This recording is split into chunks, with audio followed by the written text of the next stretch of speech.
everyone, it's Christina coming to you with another Canva tutorial. So I just wanted to do a quick announcement for Mr. Frankie Beverly and rest in peace. I think this is a good opportunity to show you guys just how to do a quick announcement that you can use as a template. You can also use this to show off your skills and market your services. So with me, I like to a lot of times just start off with my text and then play around with the placement of the text and the size of the text.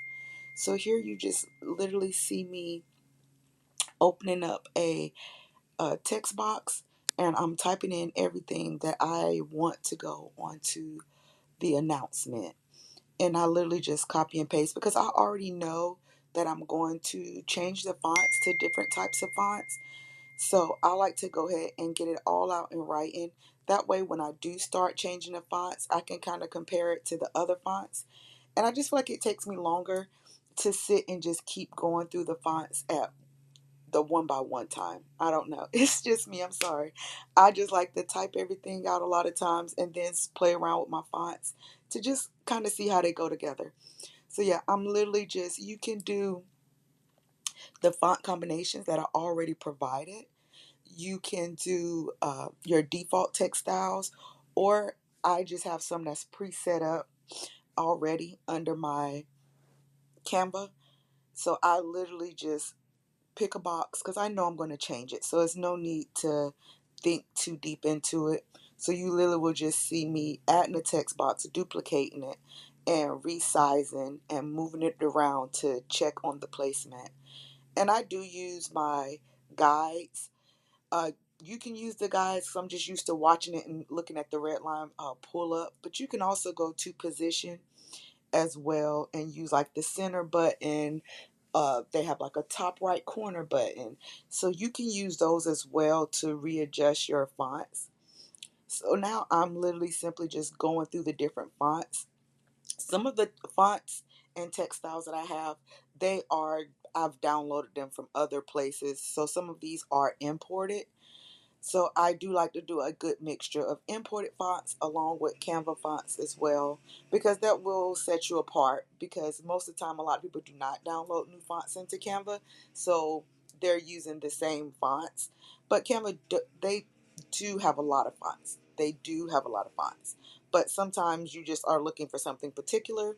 So I do upload other fonts into my Canva as well. So a lot of times I do play around with the effects. So there are a few different effects. Some effects I just tend to use more than other. That's just my aesthetic. And I'm pretty sure the more you get to do this, the more different style effects that you'll become familiar with and you'll like to use on your designs. And it doesn't have to be anything crazy, just something simple that'll make it pop a little bit more. So you see I'm using the shadow. You can change the direction, the offset, the blur. Sometimes I'll mess around with the blur depending on what the background is. And that's literally just how much of that background piece that you can see, how light it is, how it blends into the background. And you can also change the color as well. So here I'm working with the outline one. The outline one you can really do so much with. It goes with so many different styles, not just obituaries. Even when you do t-shirts and other things, I tend to like to use it and it gives it that knockout look sometimes.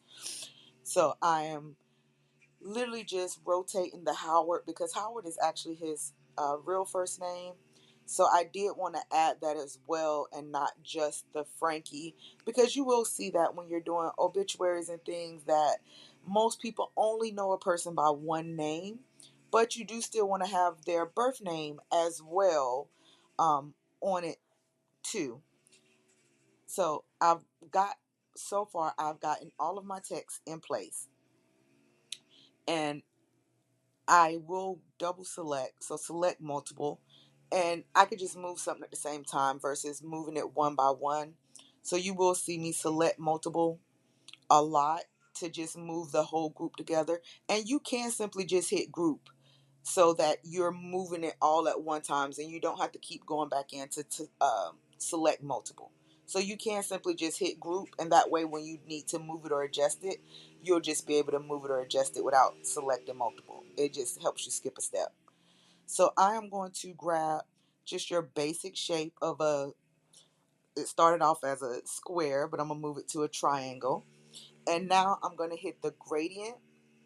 And using the gradient in this way is really good because you can customize it to whatever color you would like versus just typing in under element, say blue gradient or red gradient. Doing the gradient this way, you can customize the color to match the other elements of the document that you're doing, whether it be a obituary, a t-shirt, or program. This way the colors all match exactly.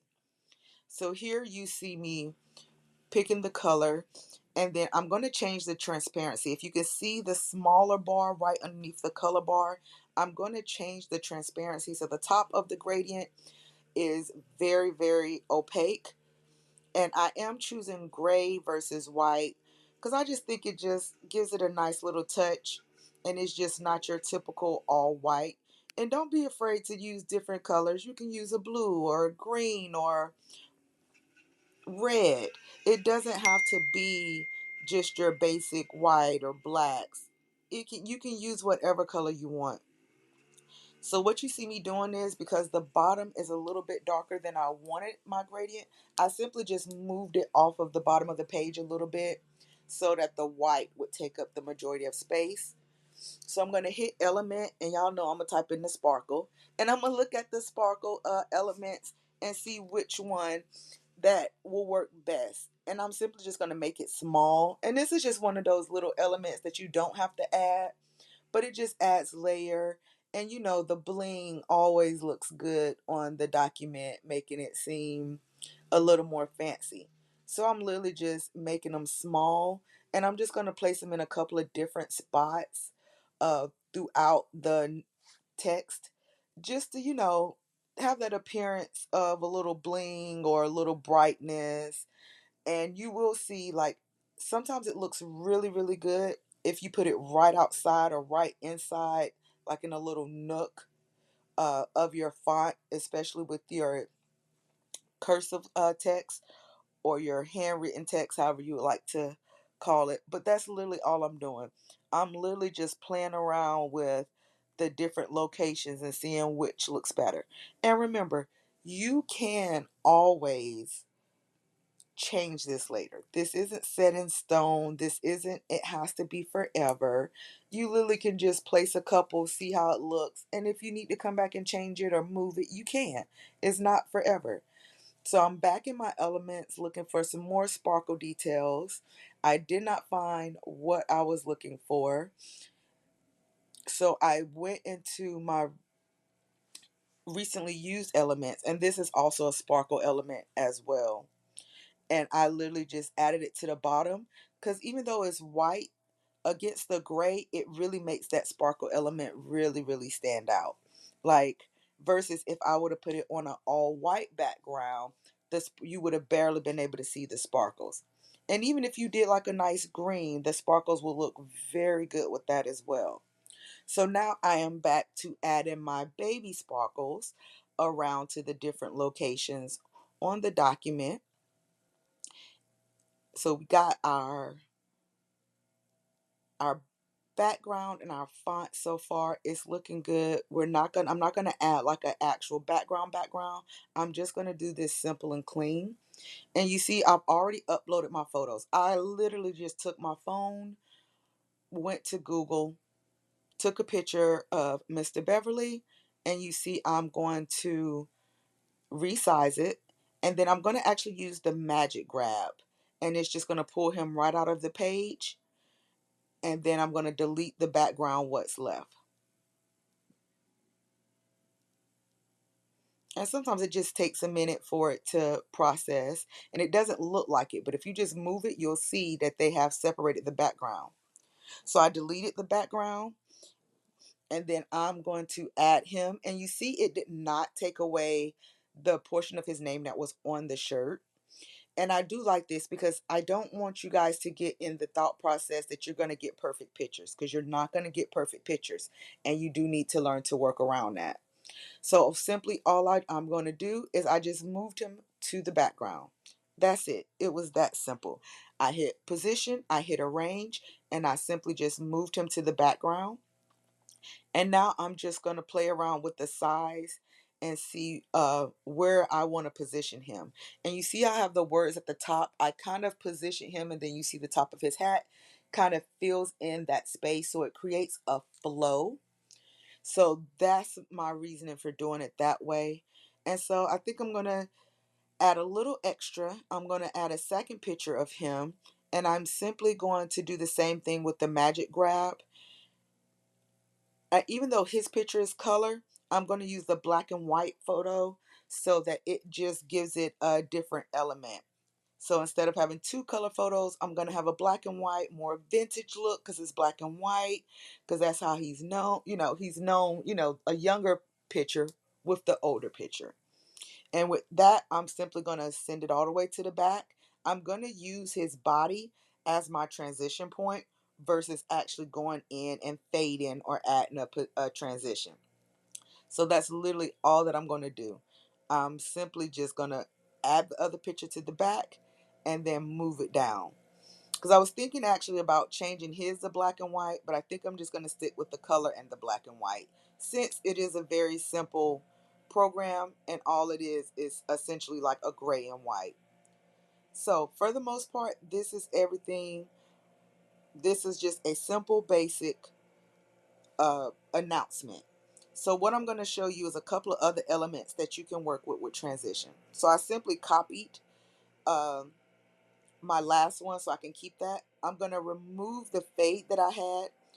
I'm going to I'm going to remove the second photo that I had of him. I'm going to remove the first photo, and we're going to play around with this photo, which is really the type of photos you're going to get. This is the type of photos people are going to send you and want for you to use for the obituary. So we're simply going to magic grab him right out of that photo, and then of course we're just going to simply just delete the background. So once you move him over, you can click the background and hit delete, or you can click the background and hit the trash can. Either or will work fine. So like I said, this is more like the photos that you will get when you're doing obituaries or memorial shirts. So I'm going to do a regular fade because the first fade I did, I created that fade. So the fades that they already have, you can sort them by color. So I want just a white fade. I'm going to go to elements, type in white fade, and then I'm going to look at the different fades. And you want to look at the length of the fade, how it goes from dark to light.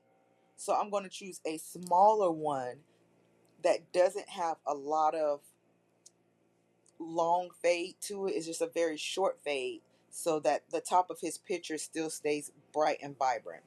And y'all know I'm going to put it right on what I call my fade line, my transition line. And look how simple that was. I literally just added the one small fade, put it at the very bottom of his picture, and moved it to the back. And you see how simple it just automatically, it looked like he faded in. Not a lot of work required, and it looks very good. So I also clicked on my image, hit edit image, and I just added a little shadow, especially since this is just an all white background. And it's the little things like that that will add layer and depth to your photo, well, to your announcements. So that was very, very simple. That was super simple. So we're going to work on another fade and see how that looks. So I simply just created our typical square. I'm going to go down to gradient. I like the gradient to be at the bottom, so I'm just going to rotate and stretch it across the picture. So you're going to click on your color, and then you'll see the little bars pull up to where you can adjust your adjustment bars. And they do have different types of directions and styles for your fade. You don't always have to pick the same one. So as you see, I did how I did before on the first one, and all I did was turn down the transparency of the top color of the fade.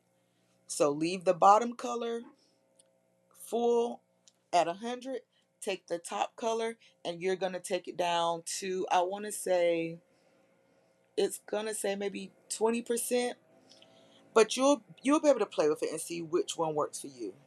So I'm going to double my fade box that I created and flip the second one that I created. And you'll see me do this a lot in my videos where I'll flip it to create my fade line. Straighten that up. Straighten it up a little bit. But you'll see that I use that a lot to create my fade line. And so now it's light and you see that dark fade line is already created. So now I'm going to go adjust my positioning so the words will sit on top and my fade will be behind my lettering. And so you can do this by moving it under layers, or you can simply go to arrange and hit send to back. But I want to show y'all the different ways that you can do it versus, you know, you can send it to the back, or you can hit arrange, send it to the back, however you want to do it, or whatever is easiest for you.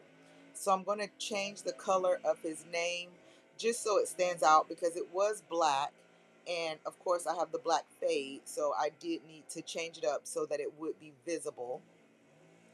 So now I am simply just playing around with my favorite elements, and all I did was added the shadow, switched the color to gold, just so that you could see that it stands out and looks more 3D.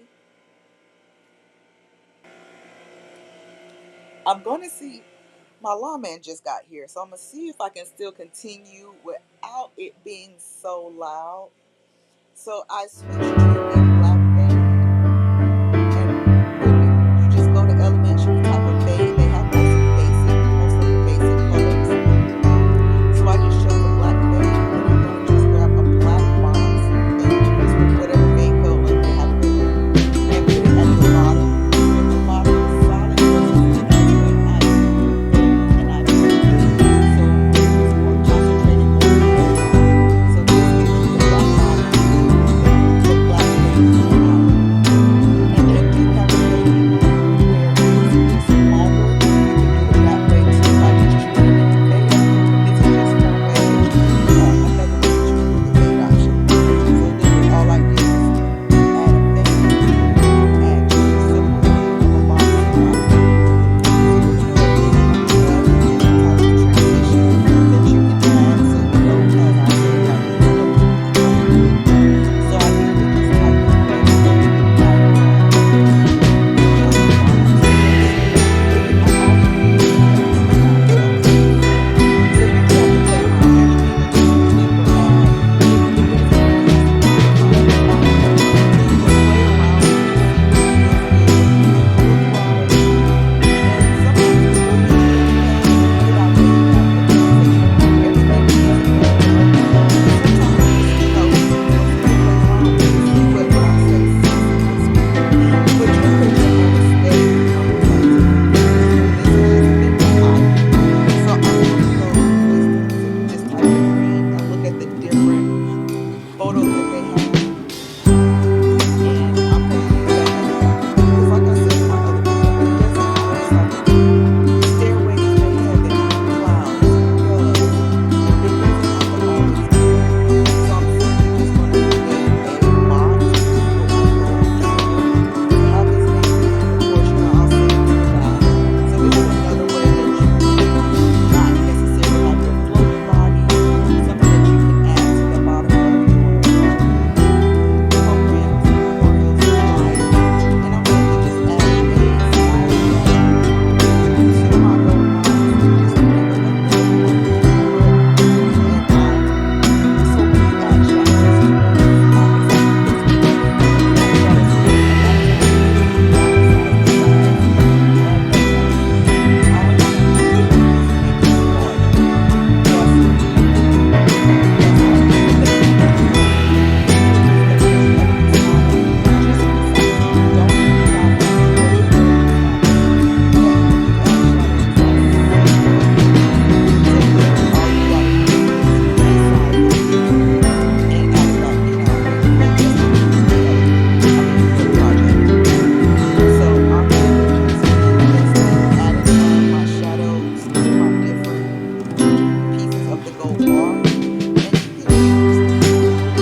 so sorry about the long guy, but I was at the end. I was at the end, you guys.